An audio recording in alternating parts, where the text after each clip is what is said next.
Assalamu alaikum wa rahmatullahi wa barakatuh. Welcome to the 9 p.m. live English news edition. The top stories. 28 new COVID-19 cases confirmed in Djibouti.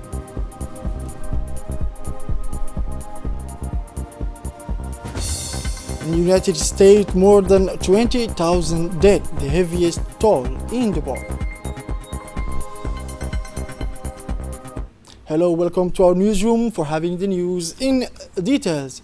The Republic of Djibouti welcomes the announcement of the command of the joint forces of the alliance of the support the legitimacy of Yemen of a comprehensive unilateral ceasefire for a period of 2 weeks beginning on Thursday, 9 April 2020. Which can be extended in response to the invitation of the United Nations. Djibouti appreciates this important initiative, which reflects the coalition's sense of responsibility, but also its awareness of the seriousness of the challenge currently facing everyone as a result of the corona pandemic. Our country expresses its hope that this step will help to create favorable conditions for the implementation. The invitation of the United Nations envoy to Yemen to hold a meeting between the legitimate government and the Houthis to discuss steps and mechanisms that will lead to a permanent ceasefire, build confidence and relaunch the political process between the Yemeni parties to achieve a comprehensive political solution. At the same time, the Republic of Djibouti renews its position in support of all efforts to ensure security and stability in Yemen, so as to guarantee its unity and territorial integrity. And another statement, in a statement issued today, April 12, 2020, the Ministry of Foreign Affairs and International Cooperation denied and categorically rejected the misleading information circulating on social networks and by some newspaper working against Djibouti. The communique states that Ethiopian suppliers of food products have never been prevented from supplying these products to the Ethiopian market. The government of Djibouti has asked Djibouti suppliers to concentrate their efforts and give priority to the local market. The communique notes that the purpose of deliberate distortion and biased interpretation by some media is to create unnecessary polemics, and that Ethiopian-Djibouti relations are undergoing a remarkable development based on a solid foundation that cannot be affected by malicious allegation. In conclusion, the declaration stressed that the spirit of solidarity and mutual support is always characteristic of the close ties between the two friendly countries. And now the Secretary General of the Ministry of Health, Dr. Salah Bonita Trab, has made his statement on Sunday, 12 April 2020. The situation of COVID-19 epidemic is as follows. 434 tests were carried out, 28 COVID-19 positive cases, 17 people under surveillance in the quarantine center, 176 cases under treatment. The pandemic is still progressing in Djibouti. It is difficult to predict the further evolution of the disease. This is why the mobilization must continue at the medical, social and media levels. Containment and barrier justice must be scrupulously respected. To date, the accumulation of cases are as follows: 214 confirmed cases at COVID-19, 4,451 tests were performed, 36 cases healed, and 2 cases, unfortunately, of death. Stay at home. 36 people are declared cured by the COVID-19. Radia Abdurrahman Abdullahi is one of them, positive from COVID-19 at the end of March. She was immediately confined. She was able to protect her family and her entourage to adopting a new way of life. After several tests, Radia Abdurrahman Abdullahi is now cured. She has been reunited with her family and is starting to get back to her life. Here is her exclusive and unpublished testimony for the Djibouti Radio Television. It was on microphone of our colleague Hamza Mohammed Ahmed. She said, I was living a normal life like everyone else. I came from Turkey to spend a few weeks vacation from my parents, and on my way to Djibouti, I knew that I could be at risk of contracting COVID-19 disease. I didn't have any symptoms when I arrived, but the government contacted me, and the same goes for the people who came with the last flight for a general screening.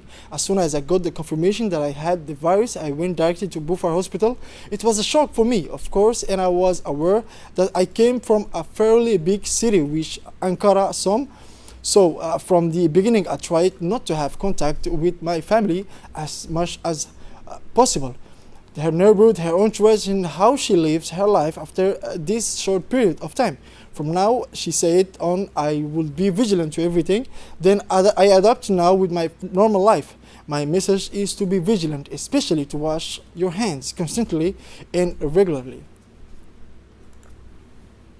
And now another message for the population, people who arrived in the country before the closure of Djibouti International Airport and who recognize themselves in this picture are asked to go to the Bufar hospital as soon as possible to be screened. It's for their own health. It is also a citizens' initiative to protect the whole community.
Moving now on the international news, with more than 20,000 deaths in the United States become the country most bereaved in the world by the coronavirus pandemic, ahead of Italy with 19 and 468 deaths.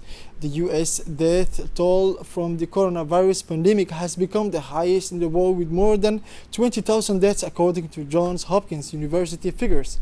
Behind the United States are Italy and Spain, with 19,468 and 16,353 deaths respectively. In Italy, hospitalization have been declining over the last 10 days and the contagion has slowed significantly. The United States is also the most affected by the contamination with 514,000 cases.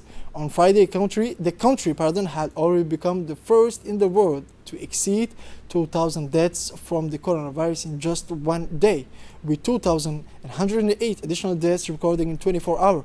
On Saturday, faced with the acceleration of the pandemic, the mayor of New York announced that public schools will remain closed until the end of the school year. The coronavirus killed 783 people on Friday in New York State, the epicenter of the pandemic, bringing the local death toll to 8,627, Governor Andrew Cuomo announced. This is it for this edition. Thank you for watching us and have a wonderful afternoon.